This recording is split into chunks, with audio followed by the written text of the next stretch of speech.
hello? Yeah, just put one on there. Put one for Harry too. I will.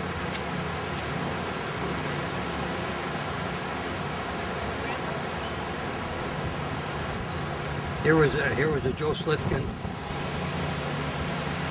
Pretty good, you know, he worked for his dad. Hard worker. And that was the oldest sister there. Never married. And Irene never got married. She was a librarian during the Depression, but she kept the family alive, you know. And who's this Melcher? Yeah. They're related to the Arthur Melcher, Right. his wife. Mm-hmm. They're related to Harry Koppel. And here's Harry. There's Harry and Goldie are right there. Right here, yeah. Yeah. You're at a meat market up on Julian Avenue. On University and Booth. I bought meat off of him so many years ago. How many? Yeah, we used to go there every weekend. Yeah. The most prominent member Of the community? of this cemetery. I am.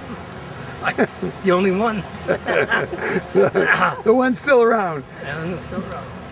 The one who we could ask about, Mr. Levi, Alexander Levi, if you were that old, but you're not that old. Not that old. But my dad knew the My boy. grandpa. They ran a department store here in Dubuque, down on 7th and Main. And they gave away all this land to the city of Dubuque and for this cemetery. They said he gave the city of Dubuque this land with this provision that this Jewish cemetery would be forever. That's all. And it's in the charter because I've had it told to me.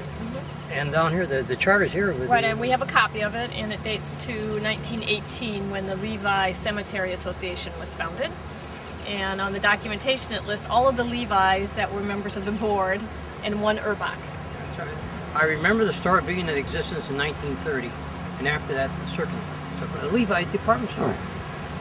And Very well known. I mean, they were one of the, and they were very good around the city. They gave lots of charity.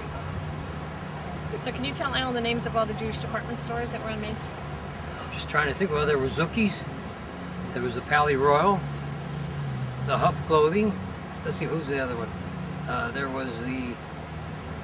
there a jewelry store? Oh yeah, there was a pawn shop owned by Burke's.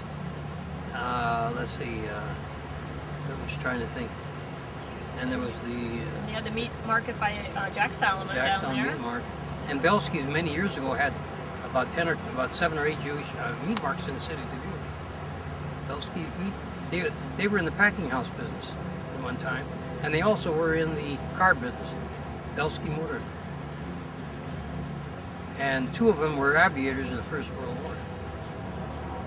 There was a big Jewish population, and they came here.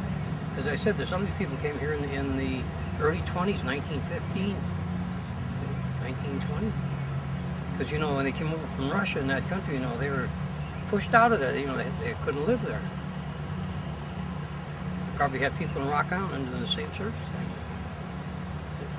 According to my thinking and your estimation, there's about 200 people buried here or more. Is this cemetery a sad place for you? Sad?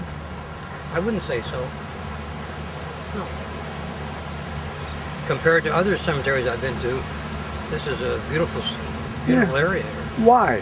Why? Look at the comfort and, you know, how it's set here. No traffic. Understand the way it is. Listen, when you're dead, you don't know where you're going to be. You know, so that's it. But you look forward to this. And you take my mother and dad living in Europe. How do you know how they lived there? How they were buried there? You don't know.